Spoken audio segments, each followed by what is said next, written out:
안녕하세요. 말씀 묵상의 유광재 목사입니다. 하나님은 오늘도 이스라엘 백성들이 지금 어떠한 상태에 있는지를 계속 설명해 주고 계십니다. 마치 부모가 자녀에게 계속해서 돌아오고 바르게 살 수 있는 법을 가르쳐 주듯이 하나하나 또 구체적으로 지금 이스라엘 백성들의 상태가 얼마나 심각하고 그 상태가 어느 지경까지 이르렀는지를 구체적으로 말씀하고 계십니다.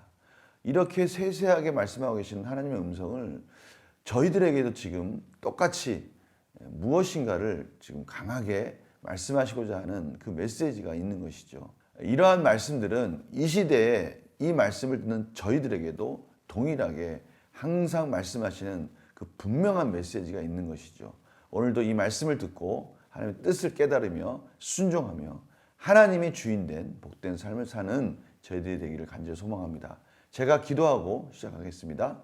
하나님 아버지 감사합니다. 저희들 하나님이 붙들어 주시지 않으면, 하나님이 인도해 주시지 않으면 어디로 가야 할지 모르는 연약한 자들입니다. 하나님 인도하여 주십시고 하나님께서 책임져 주시는 복된 인생이 될 수 있도록 오늘도 성령님께서 말씀을 조명하여 주시옵소서. 감사드리며 예수님의 이름으로 기도드립니다. 아멘. 제가 오늘 에레미야 5장 20절에서 31절 말씀을 봉독해 드리도록 하겠습니다. 너는 이를 야곱 집에 선포하며 유다에 공포하여 이르기를 어리석고 지각이 없으며 눈이 있어도 보지 못하며 귀가 있어도 듣지 못하는 백성이요 이를 들을지어다. 여호와의 말씀이니라. 너희가 나를 두려워하지 아니하느냐? 내 앞에서 떨지 아니하겠느냐? 내가 모래를 두어 바다의 한계를 삼되 그것으로 영원한 한계를 삼고 지나치지 못하게 하였으므로 파도가 거세게 이나 그것을 이기지 못하며 뛰노나 그것을 넘지 못하느니라. 그러나 너희 백성은 배반하며 반역하는 마음이 있어서 이미 배반하고 갔으며 또 너희 마음으로 우리에게 이른비와 늦은비를 때를 따라 주시며 우리를 위하여 추수기한을 정하신 우리 하나님 여호와를 경외하자 말하지도 아니하니 너희 허물이 이러한 일들을 물리쳤고 너희 죄가 너희로부터 좋은 것을 막았느니라. 내 백성 가운데 악인이 있어서 새 사냥꾼이 매복함같이 지키며 덫을 놓아 사람을 잡으며 새장에 새들이 가득함같이 너희 집들의 속임이 가득하도다. 그러므로 너희가 번창하고 살지고 윤택하며 또 행위가 심히 악하여 자기 이익을 얻으려고 송사 곧 고아와의 송사를 공정하게 하지 아니하며 빈민의 재판을 공정하게 판결하지 아니하니 내가 이 일들에 대하여 벌하지 아니하겠으며 내 마음이 이 같은 나라에 보복하지 아니하겠느냐. 여호와의 말씀이니라. 이 땅에 무섭고 놀라운 일이 있도다. 선지자들은 거짓을 예언하며 제사장들은 자기 권력으로 다스리며 내 백성은 그것을 좋게 여기니 마지막에는 너희가 어찌하려느냐. 아멘. 오늘 역시 맨 마지막 말씀이 저희들에게 또 충격적으로 던져지는 도전의 메시지입니다. 선지자들은 거짓을 예언하고 제사장들은 자기 권력으로 다스리고, 이게 하나님의 말씀과 하나님의 권위와는 아무 상관이 없는 인간적인 방법으로 백성들을 다스리고 그들의 말을 전하고 있는 이러한 하나님과의 관계없는 이러한 상태에 놓인 그 이스라엘 백성들을 향해서 이러한 지도자들의 또 따라가는 백성들조차도 모든 분별력을 상실해 있는 이 상태, 이러한 상태에 하나님이 그 마지막에 이 심판의 마지막이 두렵지 않느냐, 이러한 상태까지 온 이스라엘 백성들을 향해서 정말 마지막 도전적인 메시지를 전하고 있는 것을 저희들이 보게 됩니다. 그 상태가요, 오늘 22절에 보니까 바다를 통해서 비유하고 계십니다. 바다가요, 그 당시에는 참으로 넘을 수 없는 무서운 대상이었습니다. 파도가 치고요, 그 무서운 폭풍과 이르는 그 바다를 보면서 항상 그 바다는 그들에게 두려움의 대상이었는데요.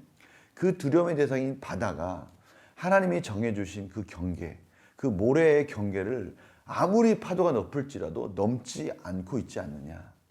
너무나 이거는 아름다운 비유 아닙니까?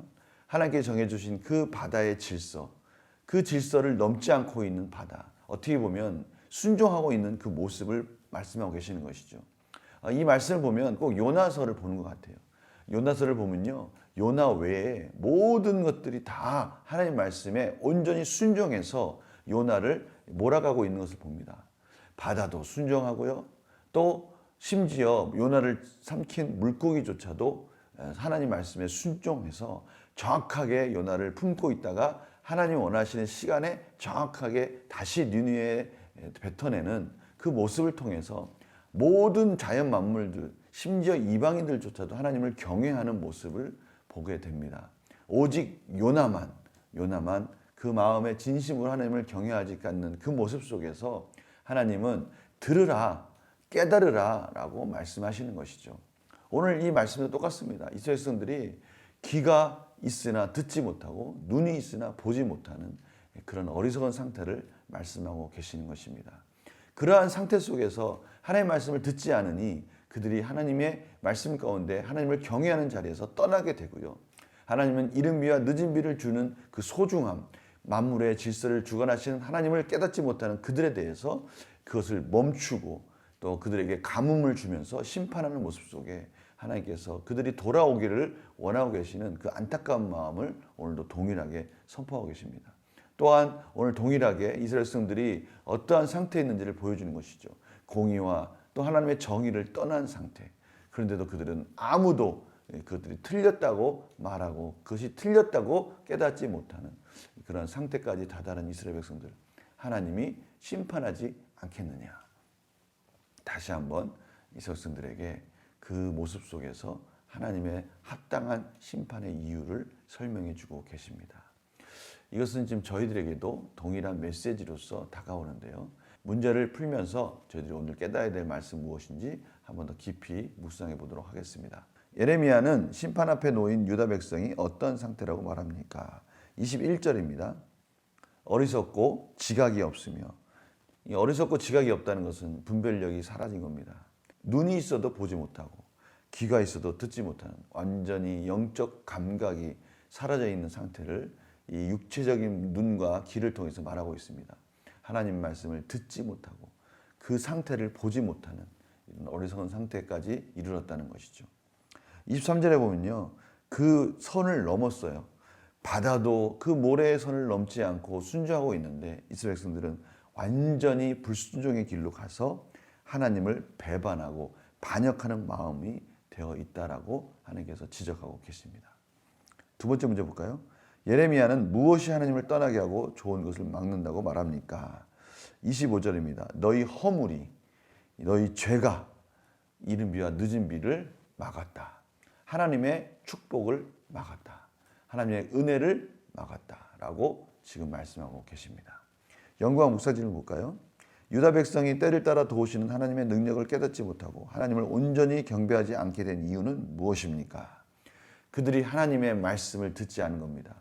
하나님의 그 순종 가운데 하나님이 원하시는 삶을 살아내지 않은 겁니다. 그러니 듣지 않고 순종하지 않으니 그들의 마음이 단단해진 것이죠. 굳어진 겁니다. 강팍해진 것이죠. 완악해진 겁니다. 이러한 불쌍한 상태에 놓인 이스라엘 백성들을 말씀하고 있는 것이죠.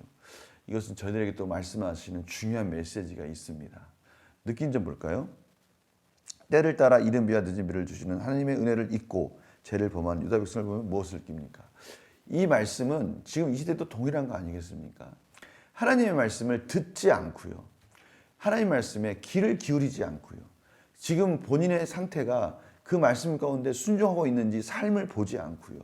또 주위에 있는 자들을 돌아보지 않는다면 우리도 이러한 마음 속에 마음이 완악해지고 강팍해지면 이제는 하나님의 말씀이 아무리 외쳐져도 들리지가 않는 거예요. 그러면 하나님이 주신 은혜를 또 깨닫지 못하는 겁니다. 자신이 불순종의 상태에 가 있는데도 그것을 알지 못하는 것이죠. 저는 참 두렵습니다. 이것이 행여나 우리의 삶이 아닐까 하는 두려움 속에 살고 있습니다. 이것은요, 벌벌벌 율법 가운데 순종하지 못하고 그러다가 하나님께 벌 받는 거 아닌가 이렇게 떨라고 주시는, 두려워하라고 주시는 것이 아니라 경외하라고 주시는 말씀이죠. 경외하라는 것은 무엇입니까? 하나님을 우선순위에 두고 그 만물의 질서 속에서 하나님을 진정한 주권자로 인정하는 삶을 말하는 거 아니겠습니까?